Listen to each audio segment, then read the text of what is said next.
Hey everybody, welcome to Black Spring. Now, by now we've heard from the Crowd Disease Task Force, you've heard from Larry Kudlow, and looks like now we're starting to hear more from members of Congress. And this is what we're being told versus what is actually happening around the country. You take a look and judge for yourself. I'd like to thank everybody for joining me on this segment of Black Spring with Autumn.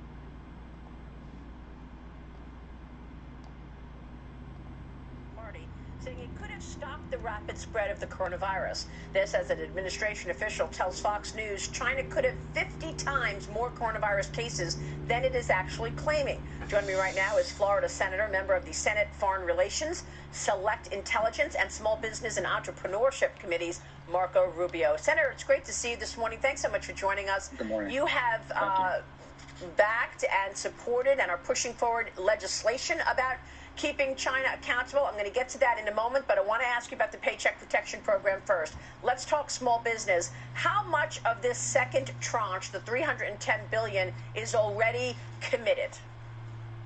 Well, I don't know about the word committed, because obviously first you have to submit the application and it has to be approved.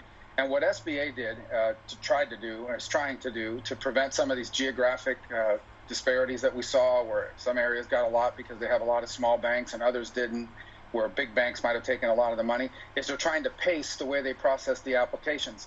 But you combine that new pacing system with double as many people trying to get in yesterday into their system as any time, any single day during the first round, and it was a messy rollout. Hopefully that improves today. But ultimately, let me be clear, the demand for PPP loans far exceeds the supply of dollars. I just want to be frank and honest about it. The need out there is much greater than what's been appropriated, and what's been given for it is a lot. I mean, we're talking about almost $700 billion. That is a lot of money, but the need is greater. There's no doubt. So what are we going to do about it? What do you do about it then, Senator? I mean, lenders and borrowers hit with delays, errors, slow processing times to get at the $310 billion in fresh funding. I recognize the Small Business Administration is being asked to do a lot. I mean, they gave, a portion of this money out in 14 years, and now they're being asked to do it in $350 billion in 14 days. So I get that. But how is this going to help the economy come back? Well, what do you do about it? It's a catch-22, okay? Because in the first round, people said, well, how come these banks and these states got more loans than we did? And the answer is, well, because they submitted quicker, or they were able to submit them faster, and they were being approved first come, first serve. So that was the complaint. So this time it's like, okay, what we're going to do is we're only going to allow every lender to get X number of approvals per hour and X number of submissions per hour. And so when you do that, you're slowing it down for everybody. Right after you get 3 or 5 through, it stops you for an hour and they have to go back. So you can't, it's a catch-22 that they're facing. And then you couple that with just the sheer volume. And the reason why yesterday was such a big day of applications is because the Democrats blocked funding for an entire week. So for the last 10 days, no one's been able to submit, which created a huge backlog. So hopefully today that'll speed up. But just remember, they are pacing it so that not any single bank or any geographic area gets all the loans. But that necessarily slows it down. So you're, almost damned if you do, damned if you don't on it. But why would the Democrats slow walk this? I don't understand. I mean, we're in a pandemic. Well, I know. Well, the answer is that they view everything as an opportunity to get other things. So, every single word, because I heard a couple of people the other day say, well, the Republicans put this in the bill, that in the bill. Every single word in this bill was bipartisan. There was very little fighting over it. I mean, there was some minor details that we had to work out, but that entire law and every provision was something that had broad bipartisan support, okay? They knew that we would eventually hit the money cap. No one knew how fast it would be, but they knew they would. And every time that something like that comes up, they view it as an opportunity to say, all right, we'll do something that they agree on if we do something else that they want. And that's what you saw last week. Because almost everything they got in that second round, we could have had a week earlier. So it's about playing. It's sort of traditional hardball politics. Yeah. well, that's where we are. That is terrible, Senator. That is so terrible.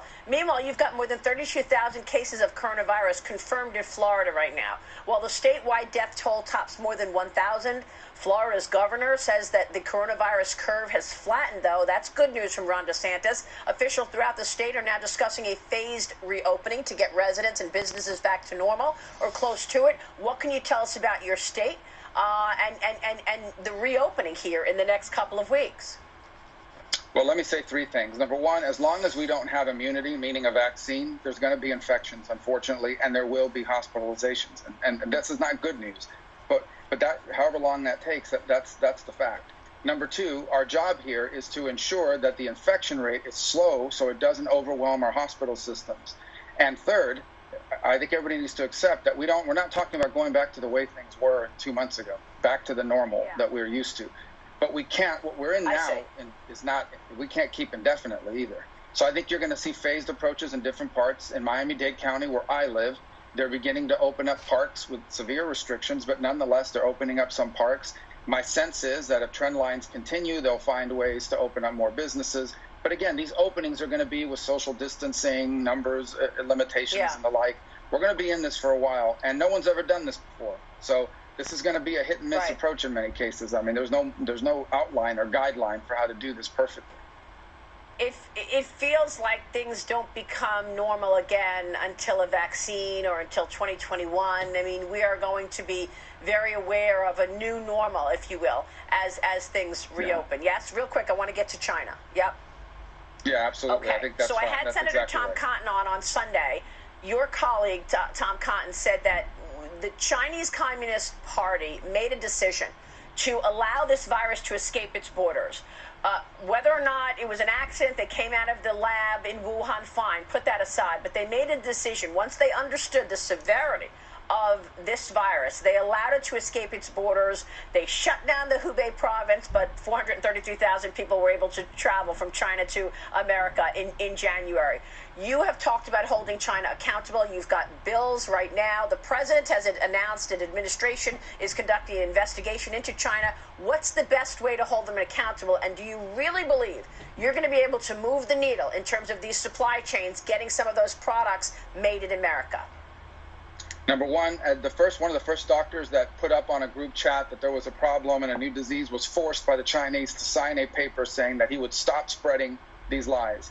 That's what they forced him to sign. That doctor died from COVID-19 about a week later. Number two, if China had acted when those warnings were being made, instead of silencing the people that were talking about it, they could have limited the spread. So there was no doubt that that was a deliberate decision made on their part. And number three, the one way to hold them accountable is to do what we should be doing anyway, and that is moving the means of production to become less and less dependent upon them. I think what you're going to see after this pandemic is that more and more countries are going to prioritize their healthcare, manufacturing capabilities, and other industries. And they're going to clamp down on it and exports of those products in a time of crisis when there's a shortage, or potentially as leverage. We need to be prepared for that new world by ramping up our own capabilities and those of our allies and partners that we can rely on. And that obviously is going to be a price to pay for the Chinese Communist Party, but we have to do it for ourselves no matter what. Do you think corporate CEOs get it, Senator? I mean, come on. For 20 years, I covered corporations who were dying to get a foothold into China to sell to the 1.4 billion person population, and they would just roll over and do what China wanted them to do. The Communist Party, I should say, not China, the Chinese Communist Party. Do you think global CEOs are getting it now, that we can't be in the middle of a pandemic and get threats that they're not going to send us the prescription drugs that we need? Look, I think they understand it. I think the question is whether they'll be supportive of it. And the answer is some of them will, many of them won't. Because the truth is they are ultimately judged at their jobs by how much money they can make for their corporation that they run. And if you can do things cheaper in China, it's going to create a profit motive or a profit incentive for you in terms of keeping it there. But that's the direction the world is going. And it's not just the United States that's going in that direction. So this will be the new reality that I think they're going to have to accept and make work.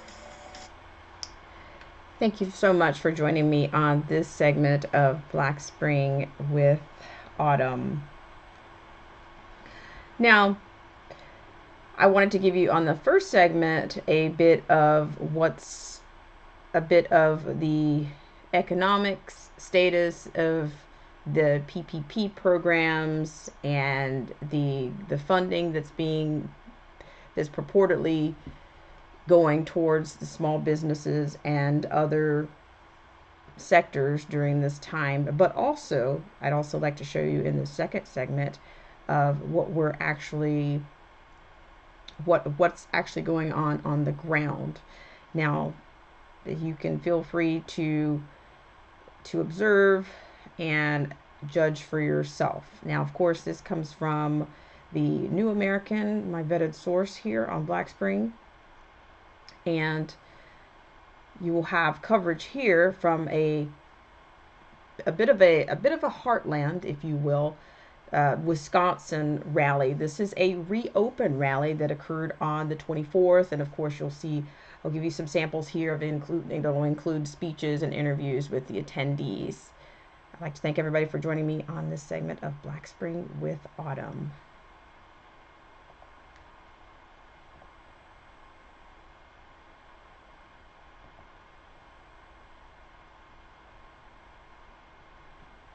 May 20. It's awful. The VA is empty. Every hospital is empty right now. We have more than enough capacity and ability to take care of people, but it's just everything is shut down. Everything.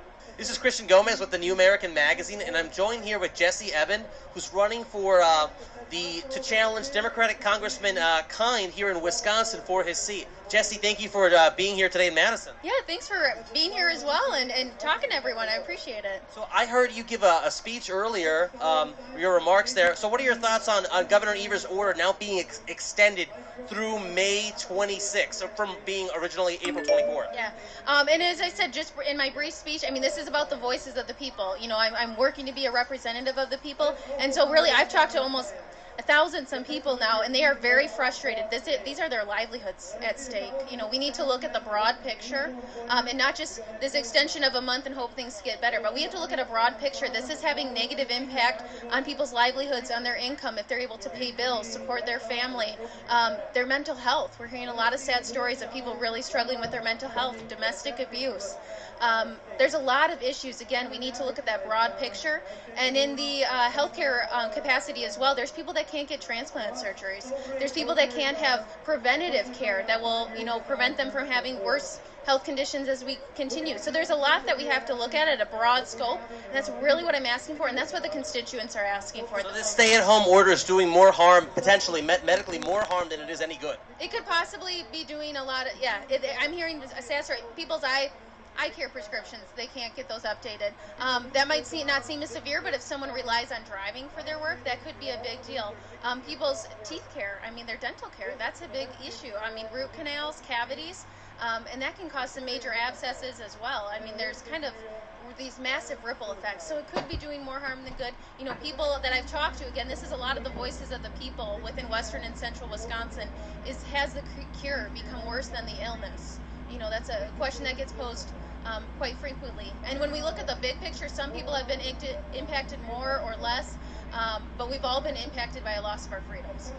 Now, since you're running for Congress, what are your thoughts about the, I guess now 4 bills that have been passed in Congress for coronavirus? Say there's been a lot of money and pork put into those. What are your thoughts about those stimulus packages? The third one exceeded $2.3 trillion, in addition to $4 trillion from the Fed and Treasury being injected into the economy, and now they just passed another one.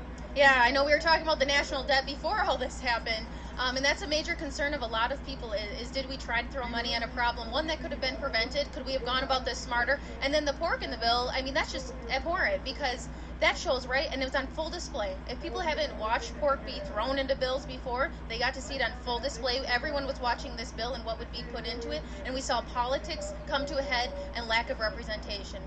Yeah. Absolutely. We saw Schumer in the Senate trying to inject their climate change initiatives, trying to inject funding for Planned Parenthood, and of course that has nothing to do with the immediate issue at hand. Now, Congressman Thomas Massey of Kentucky, he has been calling for separate votes on standalone issues with regard to coronavirus, so we know exactly what's being voted on. What are your thoughts about that as well? I respect Representative Massey for doing that. We should have this on record. We need to look at the specific votes and the content that's in it. And especially in times of crisis, our politicians shouldn't be playing games. Our representatives should not be politicians playing games. And so I'm glad he called for that. We should have government transparency. These are taxpayer dollars. I'm glad he called for that. I'm glad he spoke up. It's hard to be the solo voice, but I'm proud of him. I think we're all going to look at that in the past and thank him for calling for that, for at least calling for that. And speaking of being a solo voice with Congressman Massey, he was also the solo voice when it came to asking for a recorded vote. What were your thoughts when Pelosi was trying to ram through that $2.3 trillion stimulus with no recorded vote? What are your thoughts on that? Yeah, I think, again, you just see the issues with long-term politicians, with special interests. This was a big play of special interests. And it's shameful. It's shameful. You are a representative. That is in your title, and you should be thinking about the people, not the special interests, not the people funding your campaign, not the pork in the bill, but what actually needs to be taken care of. What's the immediate action that needs to happen to take care of the American people? So, Congressman Kind, does he represent the interests of Wisconsin voters in your district, or does he represent the interests of Nancy Pelosi? He is lock and step with Nancy Pelosi, and he's been 94% with the squad as well. He's received more big pharma funding, just as much as big pharma funding as Nancy has, and he's been in there less time. So he's right alongside her in what he's looking for in the special interests that fund his campaign. And is he the voice of Western and Central Wisconsin? I would say not. Not from what I'm hearing from people, not from the frustrations of the people who have been asking for real answers from his office of what is going on. How can he help them? How can he provide better information, timely information, and proper funding? He has not provided answers that have been adequate. A lot of people are very disappointed in a congressman who is supposed to be representing them and has done so for 24 years. There's a lot of disappointment. Now, you mentioned Big Pharma. Big Pharma has played a huge role in moving a lot of the manufacturing of our meds from the U.S. to China. If you are elected to the House of Representatives in Congress, what type of legislation would you push for with regards to the protection of our meds and the supply chain being currently held monopoly in communist China? What should Congress do to change that? Yeah, and I've heard a lot from constituents or from voters of that they want that change. They want things. I'd like to thank everybody for joining me on this segment of Black Spring with Autumn. However, I'd like to go back to a earlier section of this so that you can see a bit of somebody that has more frontline knowledge on what's actually happening. We actually started in a different place on this one, so we'll have a little bit more from somebody else on this segment. Thanks so much for joining me on this segment of Black Spring. To take care of sick people, then we shouldn't be doing abortions. That's my thought exactly. Okay, thank you so much. Take care. God bless. I don't know what the future holds, but I'd rather face the virus than starvation. And people don't think that could happen. Absolutely. We've seen reports that places like Santa Clara County, California, and LA County, California, they're finding more antibodies when they test people. In other words, they got the coronavirus, they didn't even know that they got it, and they recovered from it. Yeah. So if we just let this thing take its course, herd immunity, we just recover, and then we can reopen the state quicker. But when we close down, we're just prolonging this. Absolutely. So do you think that Governor Evers wants to keep... do you think Governor Evers is actually trying to make us sicker, or do you think that in his twisted thinking, perhaps, that this order will actually work to decrease that curve, so to speak? I don't know what's in Governor Evers' mind, but his track record toward the Constitution with the red flag laws he was presenting and stuff, I'm seeing a pattern there with him, a socialist pattern, and I will say he's consistently scary. Consistently scary. Thank you so much. Take care and God bless. This is Christian Gomez with the New American Magazine, and I'm here with Christy Lombard, who's protesting against Governor Tony Evers' order to stay at home in Wisconsin. Christy, thank you for being here today. So what are your thoughts about Governor Evers' order that's been extended now through May 26th? Well, I think it's a bad thing, Christian. But one of the things that disturbs me about it most is that we're being forced into a false choice. The people of Wisconsin are being told that the choice is between protecting the health of some and our own selfishness. That we have to choose between a small group of people who may be strongly affected by this illness, which is a very limited group of people, and the rest of us. And frankly, what he's really done is he's chosen for us. He's imposed a choice on us between the right of some families to exist and the privilege of others to exist. He's drawn a line. He said, some of you have a right, some of you only have a privilege, which I can take away at will. That's not acceptable. We have equal protection under the laws. He needs to knock it off. Absolutely. What gives Tony Evers the constitutional authority to do any of this stuff? He has zero constitutional authority to do that, Christian. Yeah, so we heard from some nurses and some doctors that were speaking here earlier about how all these so-called elective surgeries and procedures are closed off, and now this one family doctor has to see people for dentistry, for their pulmonary lungs and so forth. What are your thoughts about the abortion clinics being open? They're essential, but those who need to get checks for asthma, they can't see their pulmonary doctor. Well, it just goes to show you, Christian, that this is an entirely arbitrary set of distinctions that have been made, and that there is a worldview at work in this building right now, and that the worldview is dictating who should have certain rights, who shouldn't, what things should be open, what things shouldn't, what things are good, and what things are bad. And the problem with that is that one man, one administration, shouldn't have the right to determine all of that for the entire body of Wisconsin residents. Thank you so much. Absolutely. Take care. Thank you guys so much for joining me on this segment of Black Spring with Autumn. I'd like to thank everyone for joining me once again on this segment. So here you've had quite a few testimonials from Americans, of course, what I refer to as the heartland of America, because Wisconsin and many parts of the Midwest, they are very much heartlands and centers for, of course, our food supply, our demands, our farms, some of America's largest farms, and a bit of history from the farmlands of America come out of the Midwest and Wisconsin, namely. But also there's a few points here I'd like to highlight in which the Americans and the residents of Wisconsin, they're speaking out. Mainly, they're talking about basically the constitutional violations here, in which they're seeing the tyrannical, draconian measures in which they are not governing for us, they are governing over us, is what's actually happening. Because I've said many times here on Black Spring that the power of we the people starts at where our closest power sources are, at county and city levels. The state level would be a higher level, which is making that accessibility to that power much more remote. So absolutely, they are to govern for us, but not to govern over us. We are of a self-governing, the model is of a self-governing model.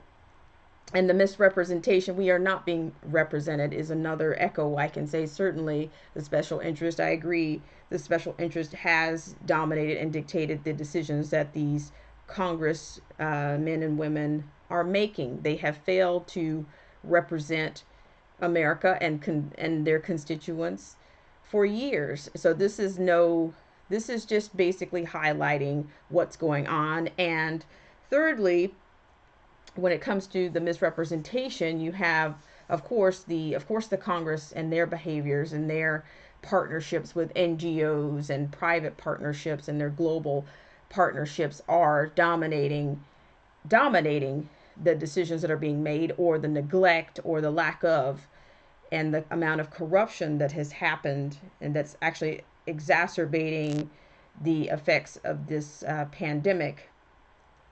You can see that there is a world view, a world agenda here, and that view will never serve America. You know, we are not this one world agenda, this new paradigm. We keep hearing that echo. Well, when we get a vaccine, or when this happens, or prepared, even Marco Rubio talked about we need to be prepared for this new world. And to me, that's a total submission to state surveillance, forced vaccinations, and just more trampling of individual rights, independence, and it's totally trampling and violating individual rights. And there will be people that will suffer from both sides and from the entire scope of this pandemic and the decisions that are being made. So once again, I'd like to thank everybody for joining me on this segment of Black Spring with Autumn. Have a fantastic day.